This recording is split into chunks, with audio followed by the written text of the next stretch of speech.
Hi everyone, today I'm talking about the 4 stocks that I've just gone and bought on Monday. Really rough day on Monday once again, and there were some great buying opportunities out there. And I'll be honest with you, I was very close to buying or adding into my position on Visa. I was this close to just adding a few more shares, but I kind of held off because I did buy quite recently, but I'm sure at some point I'll be adding some more Visa shares.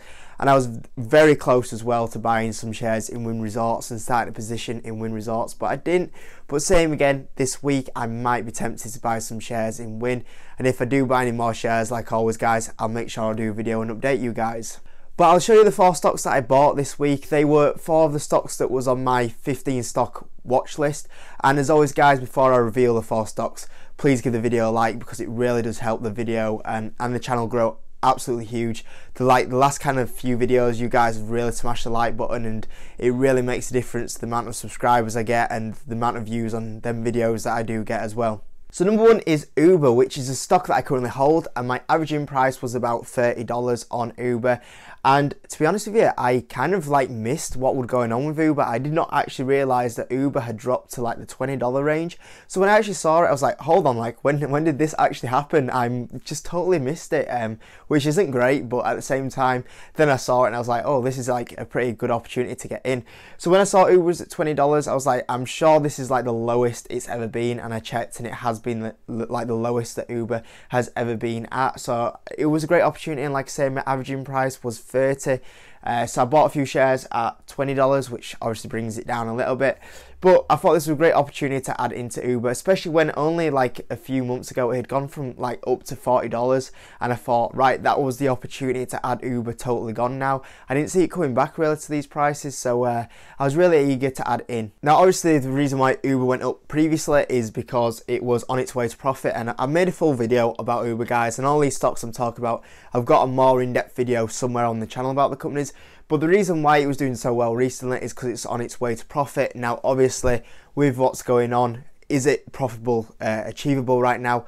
We'll see, but it is going in the right way to profitability. You know, with how it's done, it's just eat businesses and selling the ones that are so far off profitability, selling them off and working with competitors and just saying you know, you guys just give us a little 5%, 10% cut of your profit.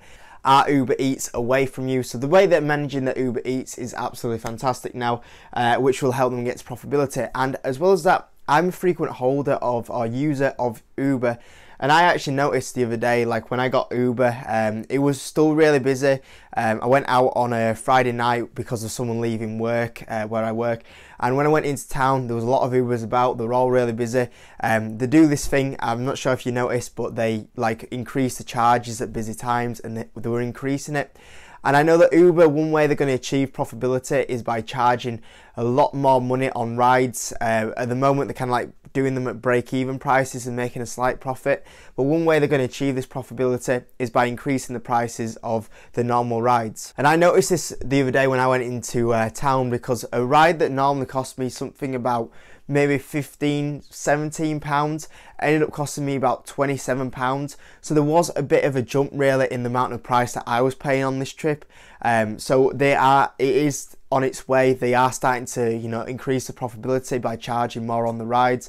That's in place, and like I say, I mean, profitability might not happen now this year.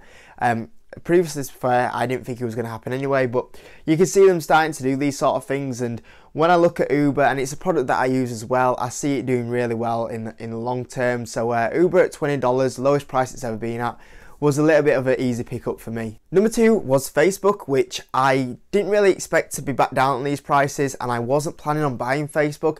But when I looked at the 3 core positions in my portfolio, Facebook, Microsoft, Visa, one day I was really shocked to see them back down on these prices, and I was like, I weren't planning on buying any 3 of them because I've recently bought them, but when they're all down on these prices, I was like, I've got to buy one of them. And I was kind of looking which one seems the most undervalued right now, and I was looking at Facebook and I was like, right, I'm going to buy this because I think Facebook for me, you know, I hold stocks for 2 to 5 years down the line. But Facebook, even 2 years down the line, I see Facebook being a $300 stock. So I see massive undervalued on this side. So Facebook at $150 was an absolute steal. And I was happy to add that one. Like I say, I was very close to adding Visa as well.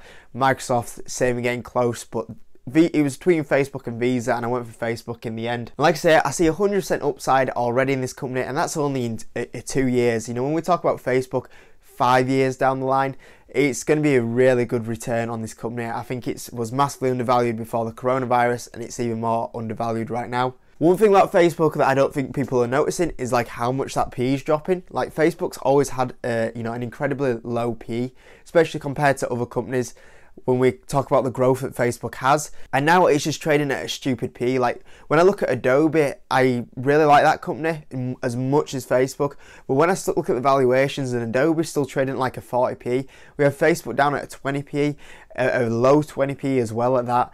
It's massively undervalued even from the P side of it. Obviously with Facebook we'll get the great platforms, which I still think will be used quite a bit during this coronavirus outbreak, so I don't see this company being hit that much. I still see a lot of companies advertising on the platform as well, so I don't see Facebook getting that hurt compared to a lot of companies out here. And the one thing that people always forget about Facebook is it is a FANG company. Now, if you don't know what FANG is, it basically is a term related to Facebook, Apple, Amazon, Netflix and Google. Those are the FANG companies. Now, a few people argue that Microsoft could be in there, but it's not. But anyway, FANG stocks are normally the ones that recover the quickest as well in corrections. We only have to look back at the 2018 correction. The FANG stocks were some of the quickest ones to get back to the 52-week highs.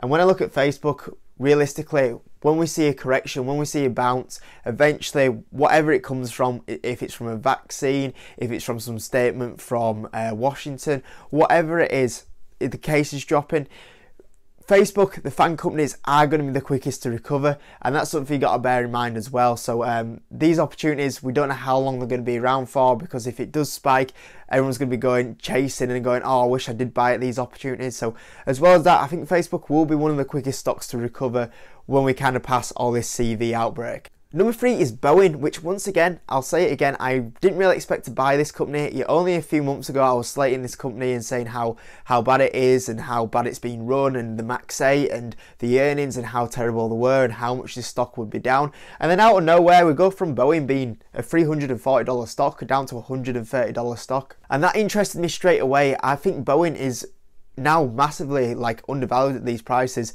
2 to 5 year hold on Boeing, where do we see it? I see Boeing being a $300 stock again, $400 stock, $500 stock. So I see massive upside from these prices long term for Boeing.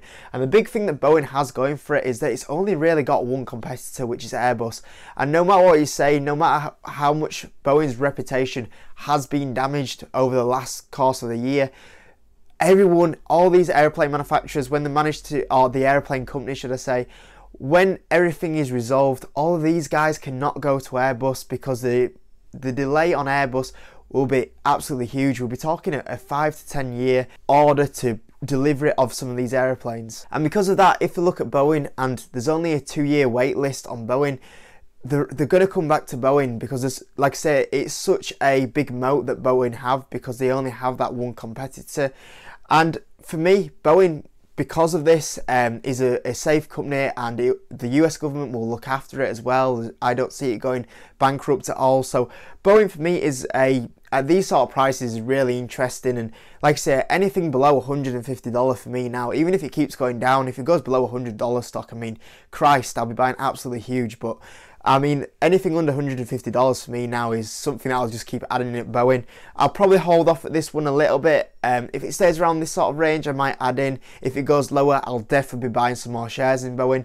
And like I say, when the Max 8 is solved, when the CV is passed in what, a year, Boeing will be back on the way of recovery. And as well as that, at these sort of prices, I mean, the dividend might get cut, like I say, but I've never seen Boeing at a dividend yield so high, but that's another positive as well with the company. And the fourth one is CCL, or Carnival Cruises, which is a company that obviously has been hurt absolutely huge, but I'm looking at it now and I'm like, $15 for CCL is absolutely insane. Like this stock is now priced at the kind of prices that it's going to go bankrupt, and I don't see CCL going bankrupt at all.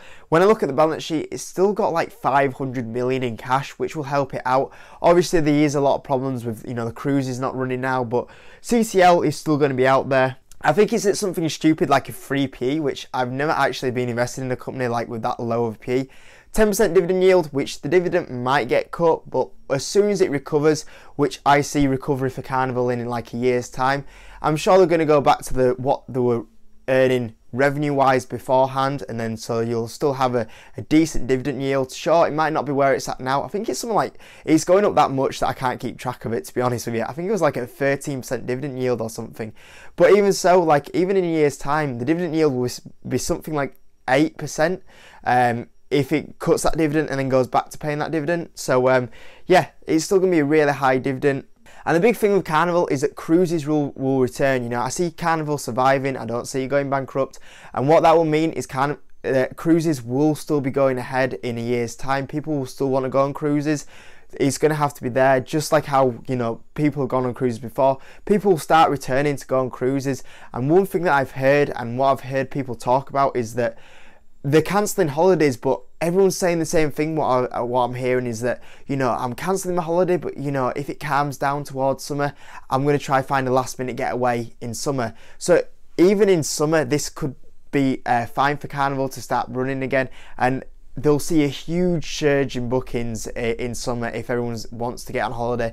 Everyone that I talk to always wants to go on a holiday in summer. So for me, I see Carnival in summer, you know, kind of returning to where they are at if the CV has calmed down. So it shouldn't be too long of an impact for Carnival. Like I say, I think I see the stock market definitely recovering by summer, and a lot of these companies starting to return by summer. So I think Carnival's still in safe hands, and while it's down at these sort of prices, I'll still be investing. I'm going to try get my averaging price down a little bit lower because it is a little bit high right now. So like I say, I don't see Carnival shooting up anytime soon.